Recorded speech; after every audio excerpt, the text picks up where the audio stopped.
வசனம் சொல்லுது, மார்க்கு 13:9, நீங்களோ எச்சரிக்கையாக இருங்கள், ஏனெனில் உங்களை ஆலோசனை சங்கங்களுக்கு ஒப்புக் கொடுப்பார்கள். நாம் எச்சரிக்கையாக இருக்கணுமா?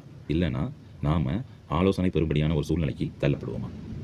ஆதாம் ஏவாள் எச்சரிக்கையாக இல்லாத நிமித்தமாக, சர்ப்பம் சொன்ன காரியத்தை கேட்டு நடந்த நிமித்தமாக அவர் தள்ளப்பட்டாங்க. ஆலோசனை பெறும்படியான ஒரு சூழ்நிலைக்கு ஒப்புக் கொடுக்கப்பட்டாங்க.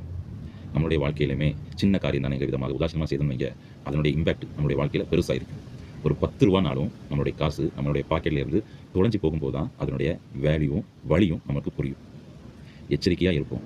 ஏன்னா சத்துருவானவன் நம்மளை எப்போ விலத்தலாம், அது நிமித்தமாக இவன் எப்போ கத்தரை விட்டு விலகுவான், அது நிமித்தமாகவும் இவன் முழு நேரமாக கவலைப்பட்டு தண்ணீரோட எப்போ இருப்பான் என்கிற விதமாக வகை தேடிக் கொண்டிருக்கிறான் சத்துருவானவன், சாத்தானவன்.